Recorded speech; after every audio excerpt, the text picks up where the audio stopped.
Uttara milestone স্কুলের ছাদে বিমান বিধ্বস্ত হওয়ার ঘটনায় দেশজুড়ে আতঙ্ক আর প্রশ্নের ঝড় উঠেছে।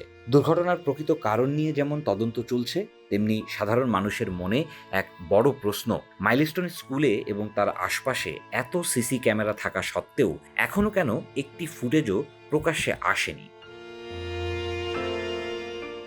উত্তরা এলাকায় আইন শৃঙ্খলা রক্ষাকারী বাহিনীর তরফে বহু আগেই জানানো হয়েছিল প্রতিটি গুরুত্বপূর্ণ মোড়, গলি ও আবাসিক ভবনে রয়েছে সিসিটিভি ক্যামেরা কভারেজ।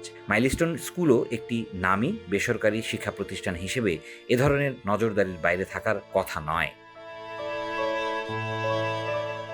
স্কুলের অভ্যন্তর ও বাইরের করিডর, ভবনের ছাদ, প্রবেশদ্বার সহ প্রায় প্রতিটি গুরুত্বপূর্ণ স্থানে সিসি ক্যামেরা স্থাপনের নির্দেশনা ছিল শিক্ষা মন্ত্রণালয়ের পক্ষ থেকেও।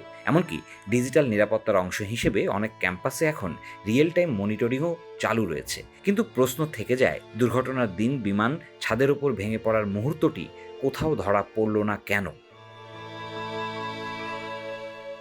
ঘটনার ৩ দিন পরেও কোনো সিসি ক্যামেরার ফুটেজ প্রকাশ করা হয়নি। যা প্রকাশ হয়েছে তা অনেক দূরের কোনো আবাসিক স্থাপনার সিসি ক্যামেরার ফুটেজ। আইনশৃঙ্খলা রক্ষাকারী বাহিনীর কেউ বিষয়টি নিয়ে স্পষ্ট বক্তব্য দিচ্ছেন না। এ নিয়ে কেউ কেউ প্রশ্ন তুলছেন, ফুটেজ কি ইচ্ছাকৃতভাবে চেপে যাওয়া হচ্ছে, নাকি সেটি আদৌ তোলা হয়নি?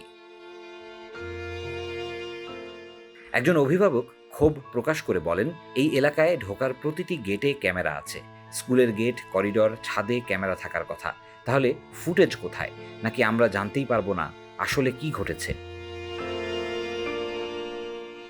এই ঘটনা আরও একবার নিরাপত্তা প্রযুক্তির ব্যবহার বনাম জবাবদিহির অভাব এর বাস্তব চিত্র তুলে ধরেছে। সিসিটিভি বসানো মানেই নিরাপদ নয় যদি তা তদারকি, রক্ষণাবেক্ষণ এবং প্রয়োজনের সময় তথ্য প্রকাশে কর্তৃপক্ষের সদিচ্ছা না থাকে। সামাজিক মাধ্যমে অনেকেই বলছেন, যদি সত্যিই কোনো দুর্ঘটনার আগাম সতর্কতা, বিচ্যুতি কিংবা কারো গাফিলতি এই ক্যামেরায় ধরা পড়ে, তাহলে তা প্রকাশে অনিচ্ছা থাকতে পারে।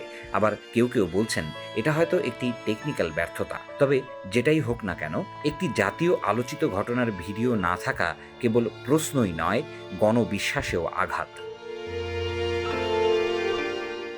একাধিক তদন্ত কমিটি ঘটনাস্থল পরিদর্শন করলেও সিসি ফুটেজ সংক্রান্ত কোনো অগ্রগতি এখন পর্যন্ত জনগণের সামনে আসেনি। অথচ ফুটেজ থাকলে বোঝা যেত বিমানটি আসলে কিভাবে নিচে নেমেছে, কি ছিল পাইলটের প্রতিক্রিয়া এবং ঘটনার পূর্ব মুহূর্তে স্কুল চত্বরে কি ঘটছিল।